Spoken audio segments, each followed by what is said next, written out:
everyone, welcome back to our channel. We are Megan Morgs and we are currently exploring the city of Battambang in Cambodia. We arrived here yesterday morning at 2 a.m. So we got the ferry from Koh Rong to Sihanoukville, and there's a huge storm, so we were just lucky to get back to the mainland, to be honest. And then we got the bus from there to Phnom Penh.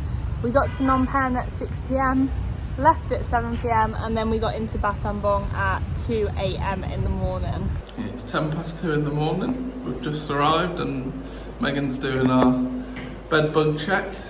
Oh, look how tired you look. Look how tanned you look. Got a very good tan. Staying at Por Chey Guesthouse. This is one of their standard rooms. It's lovely. Nice bit of aircon. Bit of storage. Bathroom. Yes, we had a bit of a slower day yesterday. Kind of went for a little walk around, but nothing too much, and just chilled out and recovered because we're still not that good at night buses, even after Vietnam. It's just... We're mid-20s now. We need a full 8 hours. Absolutely. But yeah, we're out today. We're going to do like a full day of exploring. The lovely people at our guest house. So we're staying at the Por Chey Guesthouse. It was really reasonable as well. I think we paid like, it was like £15.75 or something like that for 2 nights for the both of us. And like the room is so nice. Lovely room. They've got a little restaurant there which is really good, cheap food, so I definitely recommend it. Yeah, it's a great place to stay. But the lovely girl there, she recommended this sort of like walk that we can do through the city for this morning, and then we're going to go and do some of the other more touristy things. We'll go and get a PassApp to this afternoon. Yeah, we're just going to go on a little walk. Just found this nice pagoda. Have an explore and we'll take you along with us.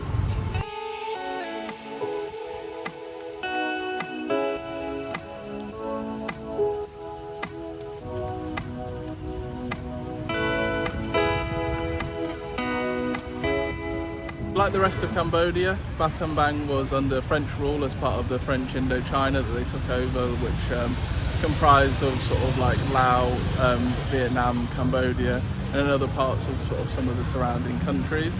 But so we can see a lot of sort of the colonial architecture from the French period here, but that sort of ended after World War II. But also what many people don't know about Battambang is that it was often the front line for the fight that continued after the Khmer Rouge was sort of thrown out of the south of the country in Phnom Penh, the area. They sort of retreated to this northwest part of the country, and it sort of became the front line for the fighting for a lot of the time. And this fighting continued in this area and the province all the way up until 1996. So the area and the country really hasn't been at rest, if you like, politically for a very long time at all. But yeah, we're just having a nice walk around. There's a little market area we're walking through now, and we'll just tell you a bit more about the city as we go along, really.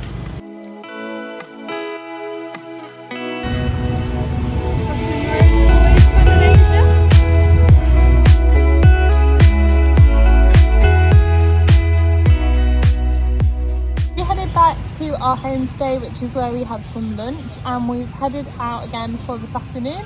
So we just ordered a PassApp and we're going to the bamboo train for our first stop of the afternoon. It's just started spitting with rain, which is just our luck. So let's see how this goes because it's an outdoor train. Yeah, so the bamboo trains, they were first created after the Khmer Rouge was sort of overthrown in Cambodia. They were first built by survivors, basically. They didn't have much resources, so they sort of huddled together what they could find with like bamboo, bits of metal, welded those together and used like old motorbike or farming machinery sort of engines, and then used it as a way to sort of transport things around. I think our PassApp is here. So we'll tell you a bit more about that when we get there.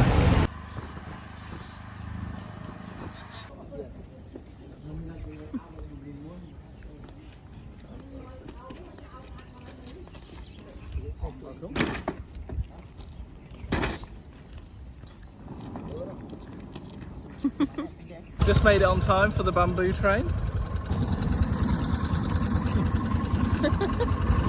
This is definitely a unique experience for Cambodia. was $5 each, or 20,000 real, which is quite reasonable. We're picking up some speed now. Doesn't feel particularly safe, does it, Meg? It is fun. I'll show you the other way round.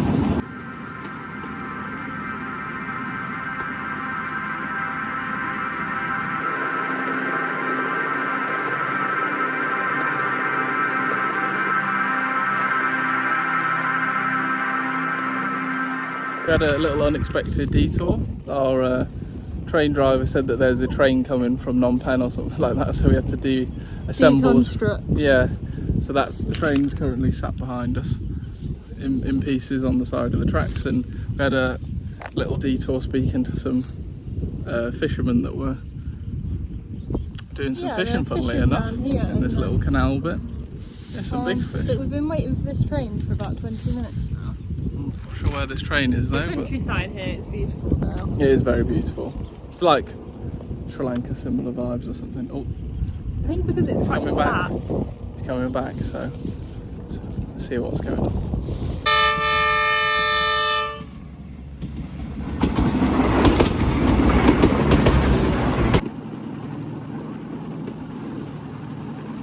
We got another pick-me across to Banan Temple.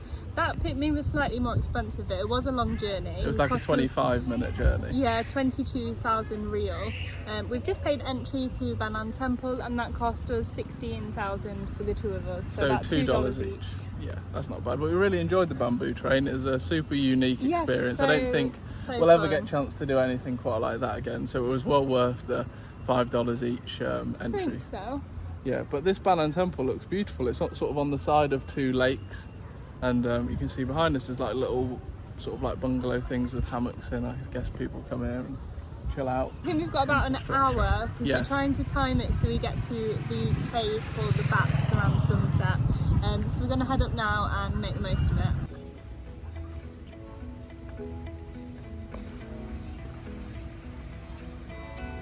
These steps look never ending, don't they, Meg? I can see the top, I think. Oh, okay. There's a light in the distance. That's not just me fading out. Oh yeah, look, just at the very top. God. I saw on the Google reviews that there was a few steps to the top and people were like, oh, it's well worth the walk up, but I didn't realise it would be quite such a trek. Apparently it's well worth it. This temple was built in the 11th century, I think, so it's almost 1,000 years old.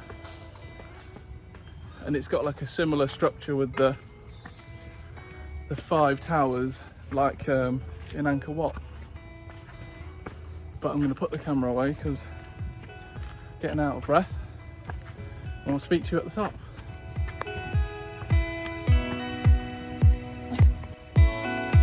Almost there. Now we really think that we're near the top. There was a false alarm before, wasn't it? One very sweaty hike later and we're at the top. It only took about 10 minutes, yeah, maybe it's not less. bad at all. But I would probably put your active wear tops on, just because, yeah, very sweaty. Thankfully it's undercover, shaded. We did have to stop and put mosquito repellent on though, because they were literally swarming us, weren't they? Yeah. But yeah, we're gonna have a little explore. Looks cool though. It looks really cool, like something out of an Indiana Jones movie or something.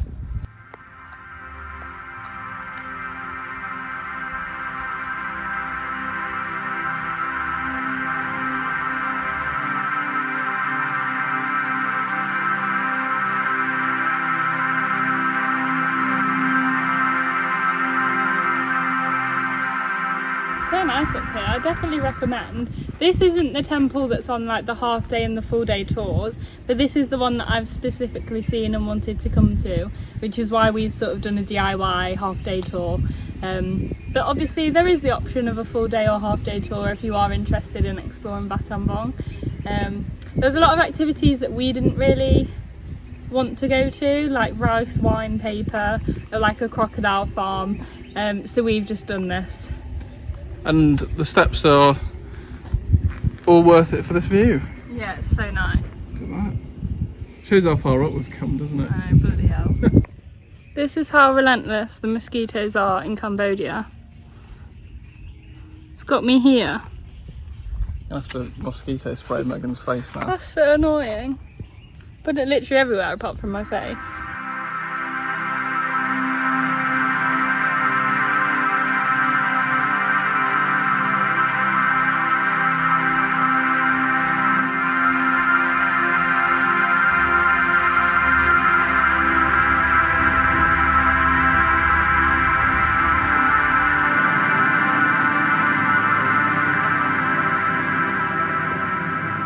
Final stop of our day, we've got another PassApp across to Nom Sarov, it's called. This one costs 13,000. So it's a bit cheaper. So about just over $3. And we're waiting here now. It's about 20 minutes before sunset.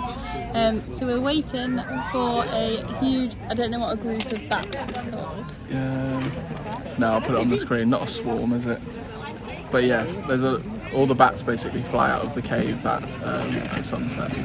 So yeah, we're looking forward to seeing that. It's supposed to be quite a spectacle. Yeah. Even the drive here was lovely through like the countryside, all the rice fields and stuff like that. It doesn't get old. But yeah, we're just waiting for sunset now. You got to buy a drink. It's like $1. And then there's lots of like plastic chairs out in front of the cave where they all come out, and then there's a big sort of like Buddha monument. Yeah, a huge Buddha like carved into the stone of the wall. It's really cool. I'll show you that. It's beautiful. Yeah, we'll wait for sunset.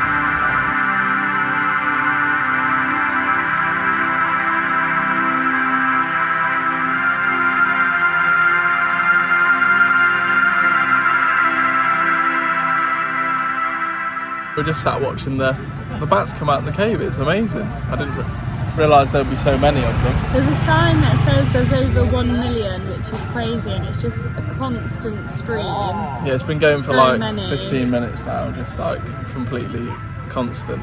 It's so cool though, like we've had such a good day here. We have. And like such unique experiences as well. Definitely.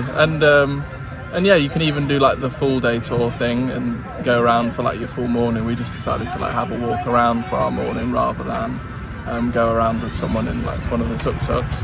You could do that as well.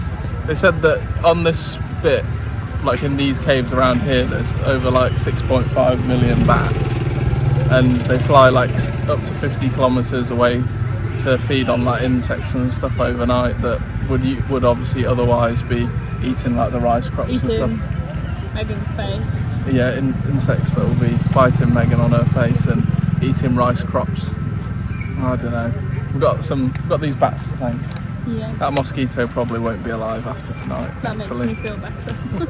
Highly recommend everything we've done today. Yeah, it's been brilliant, especially the bats for some. Like everything sort of like ties in as good things to do at different times. Like the temple was good to do just before this because it was after 4 p.m. and the temperature started dropping, so that hike up was not as bad as it would be in the midday heat, for example.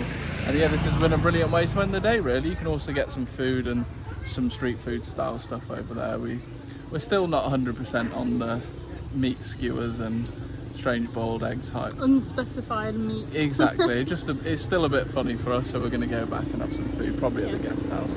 Good morning. The last time we spoke to you was after the bats yesterday. Shows just how nice the people are here in Cambodia. Unfortunately, we had to like walk down the side of the big motorway sort of back from the bats because the PassApp wasn't working for whatever reason to get the taxi. Said that there was no drivers. So but then luckily this group of Cambodian tourists who they were on like a group tour, they're like a theatre group and they do a show in town, and then they had a day off, so they all went on like one of those day tours that we were talking about, and they saw us just walking along the side of the road and they said, "Oh, are you going to Battambang?" We were like, yeah we are, we can't get a taxi. And they're like, "Quick, get in, jump in with us." And then there was another Australian couple in the same boat as us and they got them to jump in as well.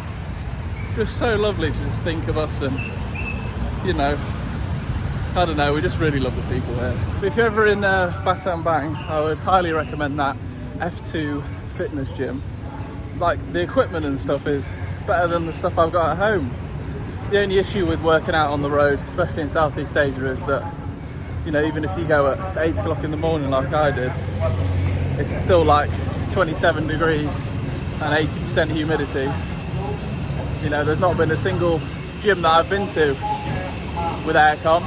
But yeah, you just got to make sure to take at least a litre of water with you. You probably get through that in an hour session or whatever.